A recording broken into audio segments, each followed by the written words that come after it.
Bientôt je lirai comme un grand, comme mon papa et ma maman. Bientôt tu liras comme un grand. Lire tout seul, c'est très amusant. Bonjour, je vais te raconter la vie de la poule à la ferme. Tu es prêt? Alors écoute bien.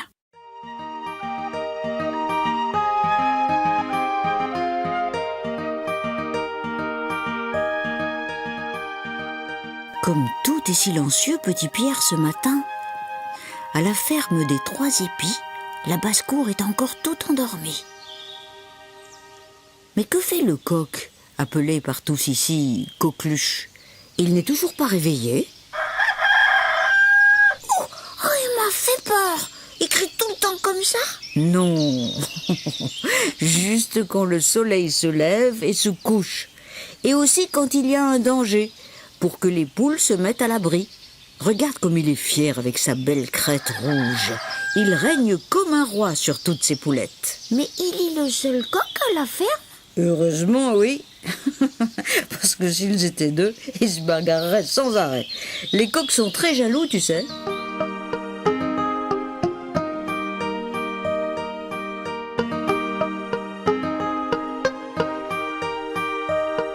Dans le poulailler, les poules se réveillent les unes après les autres en secouant leurs plumes.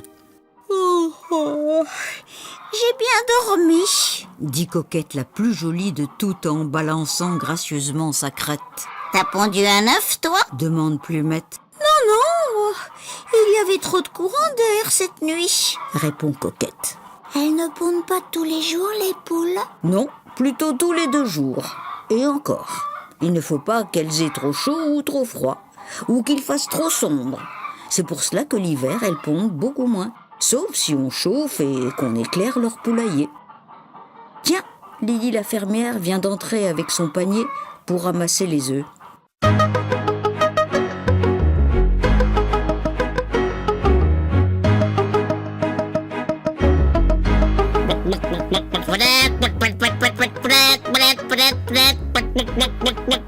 Plumette est furieuse. La fermière vient encore de lui prendre son œuf. Ah, si elle le lui prend à chaque fois qu'elle pond, elle n'aura jamais de poussin, ce n'est pas juste. Dans tous les œufs, il y a un poussin? Non, seulement quand Coqueluche féconde la poule. Il faut ensuite qu'elle couvre son œuf sous ses plumes pendant 21 jours pour qu'il devienne un joli poussin. C'est quoi féconde? Ah. Comment je vais t'expliquer ça, moi, petit Pierre? Tu veux pas demander à ton papa et à ta maman comment on fait les bébés? Parce que chez les poules, c'est pareil. Et l'œuf de Plumette, qu'est-ce qu'elle en fait, la fermière? Elle le mange? Si elle veut, oui. Ou elle va le vendre au marché.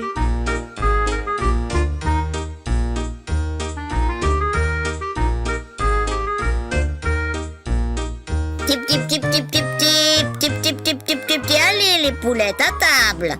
Appelle la fermière. Toutes les poules sortent alors en courant du poulailler.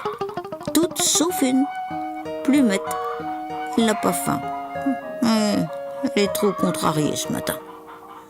Et qu'est-ce qu'elles mangent, les poules, au fait? Oh, elles ne sont pas bien difficiles, hein. Des graines de maïs, des épluchures de carottes, des petits bouts de salade.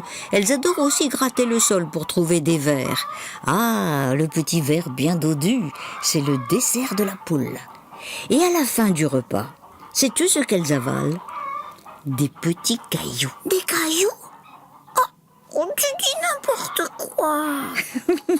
Mais non. Non, elles les avalent même tout rond, puisque comme tu le sais, elles n'ont pas de dents. Ce sont les cailloux qui remplacent les dents en broyant les aliments dans leur estomac.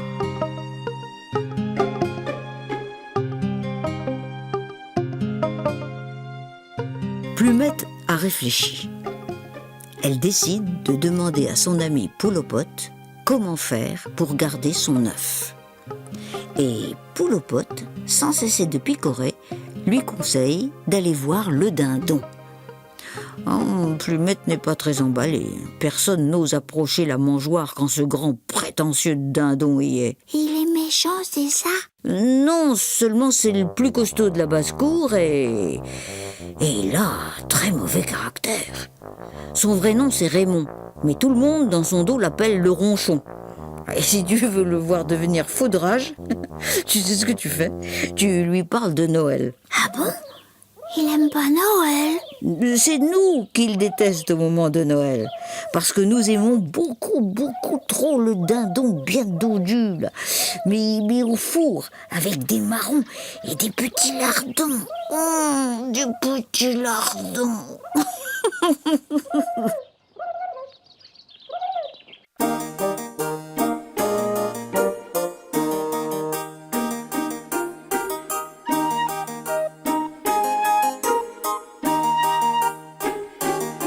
Mais ce matin, Noël est loin et c'est si bon de se chauffer les plumes au soleil. Le dindon, lui, est occupé à battre des ailes et à faire la roue, comme le paon. Plumette s'approche respectueusement et lui demande comment faire pour que la fermière ne lui prenne pas son œuf. Pourquoi tu me demandes ça? J'en sais rien, moi. Va voir ma femme, la dinde. Elle adore couver les œufs. Plumette va donc trouver Rosemonde, la dinde la plus gentille de la basse-cour, toujours prête à rendre service.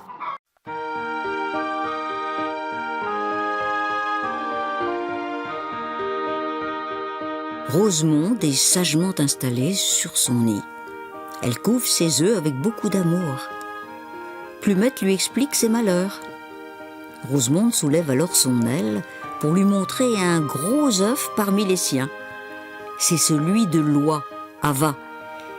Elle lui propose de garder aussi son œuf qu'elle cachera au milieu des autres. Un de plus, un de moins, c'est pareil. Mais c'est possible ça, qu'une dinde couve l'œuf d'une oie? Eh oui, ça arrive souvent, petit Pierre, parce que les oies n'aiment pas beaucoup couver leurs œufs. Elles préfèrent aller gambader dans les prés pour manger des pissenlits bien tendres. Elles ont horreur d'être seules, alors elles se baladent toujours en bande. Et tu ne peux pas savoir comme elles sont bavardes, elles n'arrêtent pas de jacasser quand elles sont toutes ensemble.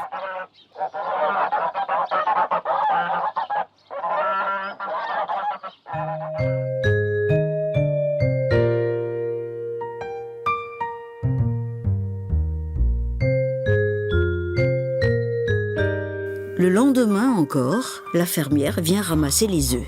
Alors, Plumette, tu n'as pas pondu aujourd'hui? Plumette secoue la crête en baissant la tête. Elle n'aime pas beaucoup mentir, mais là, tu comprends, elle ne peut pas faire autrement. Heureusement, toutes les autres poules ont pondu, sauf Blanchette, parce qu'elle a entendu un bruit cette nuit. Elle a cru que c'était leur ennemi, le mangeur de poules, le renard. Il mange les poules, le renard? Et comment? Il les adore. Il rôde toujours la nuit autour du poulailler en espérant trouver une porte ouverte.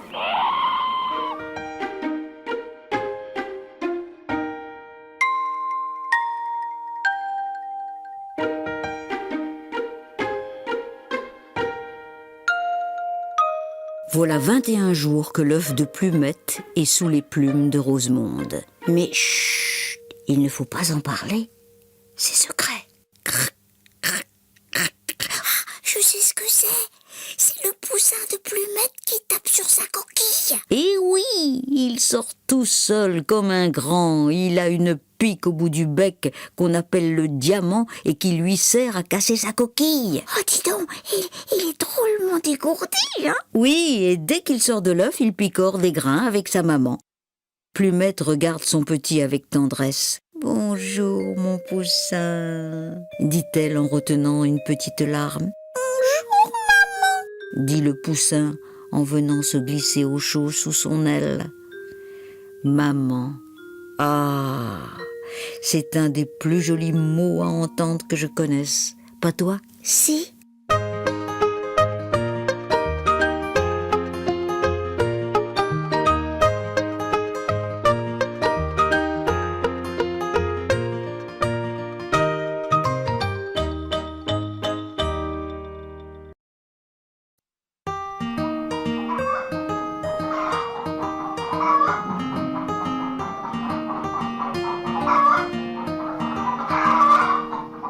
Plumette voudrait bien un poussin, mais la fermière chaque matin prend son œuf pour le manger,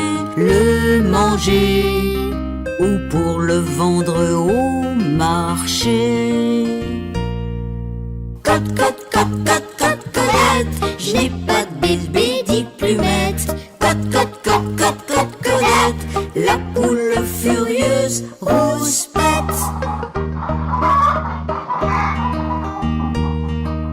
La gentille Rosemonde est là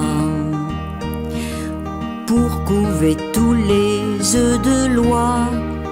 Celui d'une poule, pourquoi pas? Pourquoi pas? Couver la dinde adore ça. Cote, cote, cote, cote, cote, cote, je n'ai pas de bébé, dit Plumette. Cote, cote, cote, cote, cote, cote, la poule furieuse rouspète. Et au bout de 21 jours, c'est la fête dans la basse-cour. Le poussin de Plumette est né, il est né, et la maman est enchantée. Cote, cote, cote, cote, cote, cote, je n'ai pas de bébé, dit Plumette. Cote, cote, cote, cote, cote, cote, la poule furieuse rouspète.